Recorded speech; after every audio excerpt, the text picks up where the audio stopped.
Salut à toutes et à tous, bienvenue dans The Watchman, le podcast qui va vous donner envie d'aller au cinéma.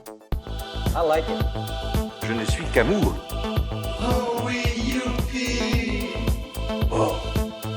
Je suis Kevin Robert, votre guide des salles obscures, et aujourd'hui je vous parle de Elvis.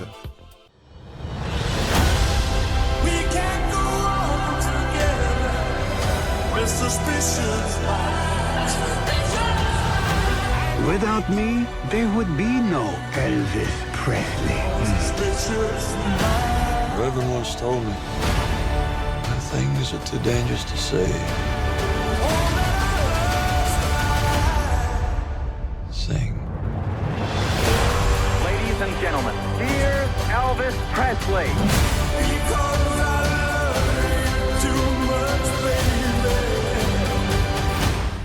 Elvis de Baz Luhrmann, à qui l'on doit évidemment le Grand Moulin Rouge et le magnifique Roméo plus Juliette, mais aussi malheureusement plus récemment Australia et Gatsby le Magnifique.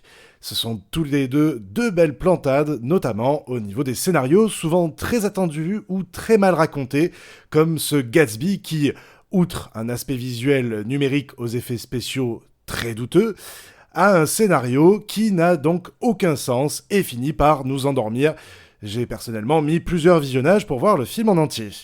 Mais trêve de méchanceté, car l'excentrique réalisateur établit un réel tour de force pour son retour sur grand écran, après une absence de près de 10 ans, et je me réconcilie enfin avec lui.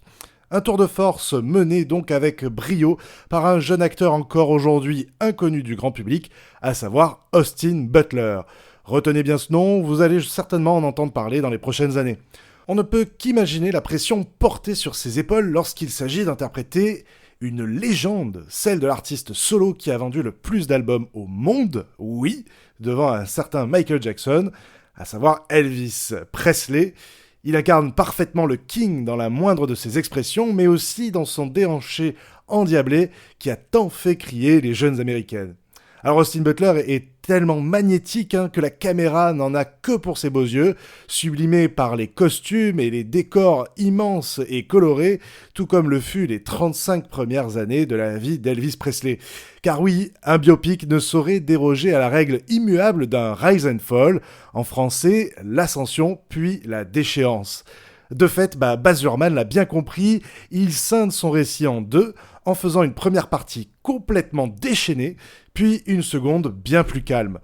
Celle qui m'a davantage plu est évidemment la première, car elle déploie une énergie folle. La caméra part dans tous les sens, elle zoome, elle dézoome, pour plus d'effets prenants. Les plans durent souvent 2 secondes et rarement plus de 3. C'est une pure expérience cinématographique rythmée par un montage frénétique que Baz Luhrmann maîtrise à la perfection. Le réalisateur a tellement de matière qu'il s'octroie même le plaisir de quelques expérimentations visuelles, dont plusieurs split screen. Alors le split screen, c'est une technique qui consiste à diviser l'écran en plusieurs parties, chacune présentant des images différentes de plusieurs scènes ou perspectives. Elle est notamment très utilisée par Brian De Palma, Quentin Tarantino ou encore plus récemment par Gaspard Noé. Dans la deuxième partie de ce biopic musical, il sera question de l'enfermement d'Elvis dans la cage dorée de Las Vegas où il trouvera résidence pendant plusieurs années. Et son tube Suspicious Minds résonne en boucle pour accentuer cet enfermement, comme le soulignent les paroles « We're caught in a trap, I can't walk out, because I love you so much baby ». Ce qui veut dire en français, pour ceux qui ne parlent pas très bien anglais, on est pris dans un piège, je ne peux m'en sortir parce que je t'aime trop, mon amour. Alors vêtu de sa cape recouverte de diamants et de rubis, l'icône se produira sur la scène de l'International Hotel Casino toutes les semaines durant plus de 7 ans. Il y sera contraint et forcé et même dopé afin de rembourser les dettes accumulées auprès du colonel Tom Parker, son impresario. En gros bémol toutefois, je noterai la présence trop lourde de la narration de ce colonel, joué par Tom Hanks, une interprétation à contre-emploi pour ce genre idéal de l'Amérique.